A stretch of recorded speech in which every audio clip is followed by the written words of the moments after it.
Hello everyone, Greg Martin, the Entrepreneur's Banker here. And when I first started into this role of advising and supporting entrepreneurs, I was told a story about one of my first entrepreneurs about the most stressful week that they had in their business.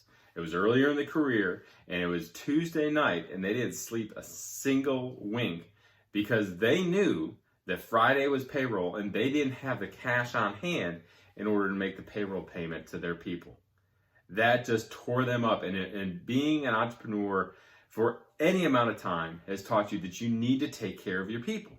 Well, I've learned from that entrepreneur as well as a bunch of other entrepreneurs that are extremely successful that I've worked with over the years, and some absolutely amazing coaches and mentors about how to actually develop and formalize a cash flow management system or a cash flow projection system. The purpose of a good cash flow management plan is to project, track, and manage all the incoming cash as well as all your expenses. The outcome of a good cash flow management plan is confidence that your company has the ability to meet its future obligations. And in the event of a cash shortfall, you'll have enough time to be able to react to that and to be able to collect that cash in, whether that be through collections, through owner's equity or injection, or from going out and borrowing it. The impact that this will have on you and your business operations is that you will have the confidence that your company has the ability to continue operations and that it has the ability to grow at a sustainable rate. So let's dive into the system that actually can talk and a framework that you can use in order to project out and manage your cash flow. This system was introduced to me by Jason Beasley, a great friend of mine and the CEO of the Beasley Group. The Beasley Group is a company that offers fractional CFO services for companies that are large enough that they realize that they need some outside help in this area, but not quite so large that they can afford to having a full-time CFO. Jason shared this with me. We actually have a couple mutual clients that he uses this with, and one of them was in a period of very aggressive and very strong growth. They knew that their cash reserve was going to be depleted. So they actually used this system in order to map out to say, okay, if we do not receive X amount of revenue or we don't close this deal, then we've got 13 weeks or 10 weeks or however long it was before we're out of cash. And that gave the CEO of that company a huge amount of confidence to be able to know, okay, I know exactly how I need to move forward and how aggressive I need to be on the growth. So let's go ahead and check this out. Okay, so you'll notice that on the cash flow planning exercise tab that is in your workbook, and if you have not received this workbook, then please feel free to reach out to me. I'd be more than happy to send it to you. I want to make sure that you've got this tool in your hands to be able to assist you as you're going through this cash forecast or this cash planning exercise. So you'll notice, we'll first off start high level. You'll notice that along the left-hand side, you've got your beginning cash balance, as well as you've got your cash receipts. That's what you think that you're projected to bring in each and every week. And then you'll notice that you've got your total deposits, so your beginning cash balance plus what you bring in is the total amount of cash that you have. And then you'll notice that on the disbursements, that each and every one of these disbursements is very similar to your tax return or your income and expense report. There are two things that I want to point out, but really see that you've got your cost of goods expenses that are right here, whether that be labor, inventory, transportation, or whatever. But then also a lot of companies have expenses that are beyond the cost of goods, and that's your actual operational expenses, whether that be your salaries or your rents. Now, two things that I want to specifically point out is that I have included your loan payments, the principal and the interest portion.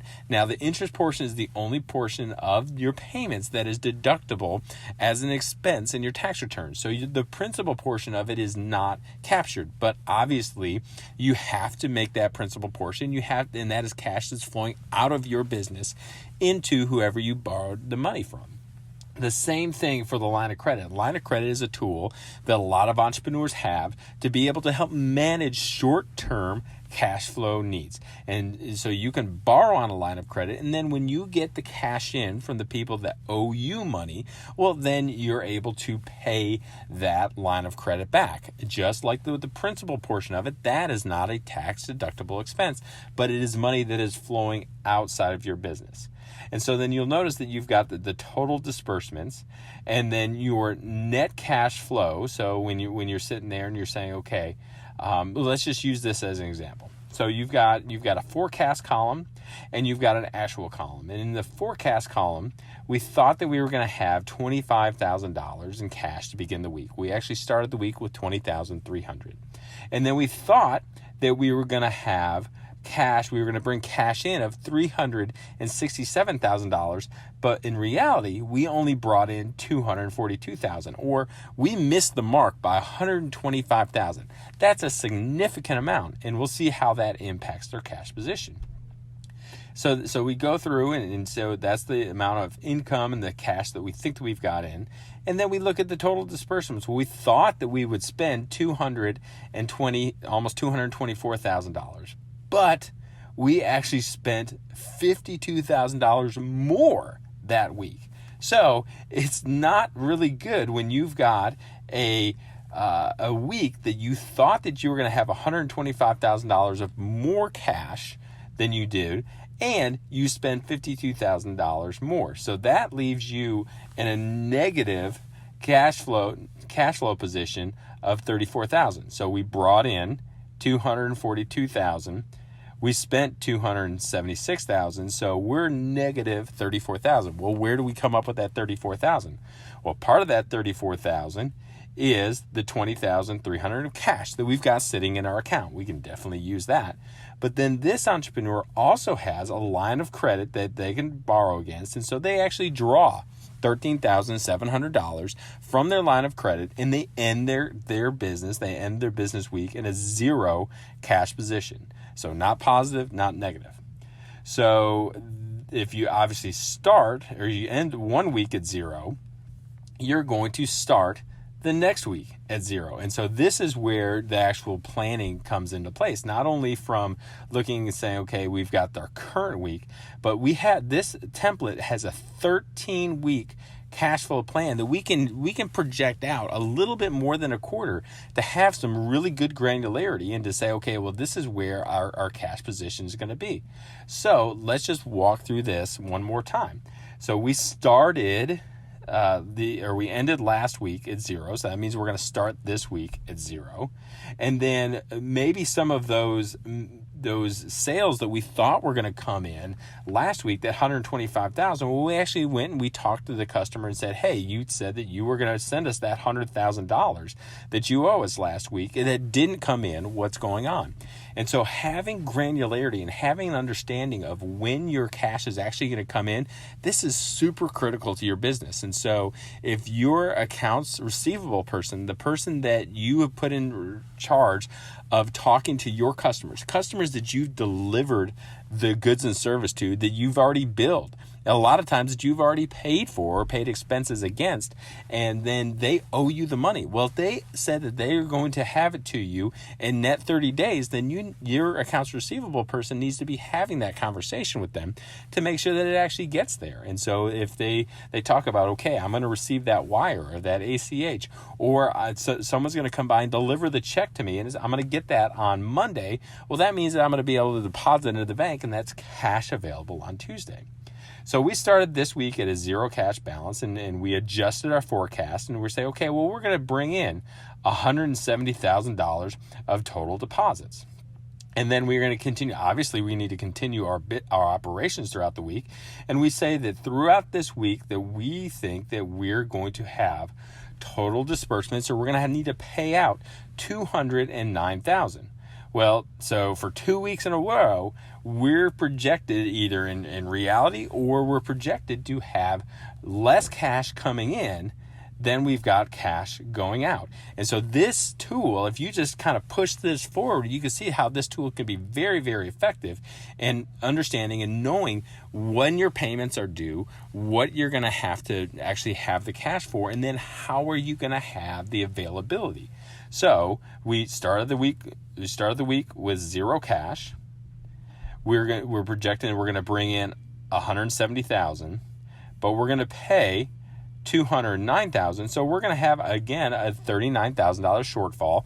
Luckily, we've got a line of credit that we can draw against, and we're going to plan on drawing against that line of credit and then be able to say, okay, we're going to end the week in a zero cash position.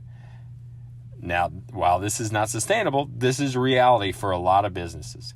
So we're going to start the week number 2 or week number 3 in the future at a zero cash balance. We think that we're talking with our customers. Again, we're projecting out that we're going to bring in $245,000 of cash that's going to come into the business that week. And then we can look down and you can see all of their expenses that they're planning on having. And they're going to have $228,000. Well, hey, this is great. So we've turned the corner. We're planning on bringing in $245,000, but planning on only spending $228,000 in total disbursements. That means that at the end of the week, we should have positive $17,000 cash. And so you can see here that you're not having to draw on that line of credit. And if this goes according to plan, that you've got an ending cash balance of $17,000. So end week 2 with $17,000, start week 3 with $17,000. And then we're going to bring in, on top of that $17,000, we think we're going to have another $250,000 of receivables that are going to come in. And then we're going to continue to go down, and we've got total disbursements of $212,000, which is great, because again, if we're going to bring in $250 and we're only going to spend $212, then for this week we're positive cash flow of $38,000. Well, we started the week with $17,000, we're positive $38,000, and so boom, there you go. We're going to end the week at a positive $55,000. So this is really, really good. And so I'm not going to, keep going through this, but you kind of see how this flows and how it all ties together. Now, the one thing that I do want to point out in week number 4 is that as they're going down, you'll see that this entrepreneur realized, okay, I've borrowed against my line of credit. I actually borrowed within this month. I've borrowed twice. The first time I borrowed the $13,700, and then I borrowed another $39,000. Well, now that I'm cash flow positive, now that I've got some of those collections in, or I think that I'm going to plan on repaying that line of credit back $28,800, almost $29,000. And even by doing that, you'll see that at the end of this week, you're planning on being positive $90,000 in your cash reserve. And so you can see again how this is a great tool to be able to help you look forward into the business and to say, how can I understand where my cash is? When's it going to come in? How can I control it or maybe shift some things around? Or if there's going to be a cash shortfall, how can I do that? How can I look forward into that glass ball that is the future and see I'm going to need to lay my hands on $39,000 of cash. How can I do that? Am I going to have a line of credit? Am I going to have to take money out of my pocket as an owner in order to inject into the company? Am I going to maybe call some of these people that are going to pay me or they owe me money a little bit later to see if I can maybe get some collections in sooner? Or maybe there's something that I can do here from an expense standpoint. Can I shift some of these expenses from one week to the next week, and to be able to make sure that you're managing your cash?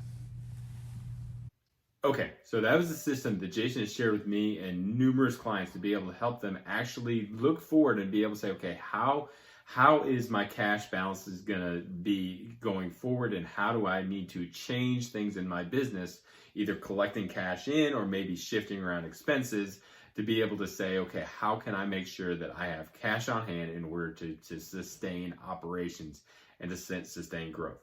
So here's the exercise that I've got for you. And again, you're going to either fall into one or two camps. Either you have a cash management system and a plan, or you don't. If you do have a cash management system or plan, I would love to hear and I'd love to learn how you actually manage that cash on a daily basis. And if you do not have it, and looking forward from a projection standpoint, if you do not have that, then I would love to hear from you and to see, does this system make sense?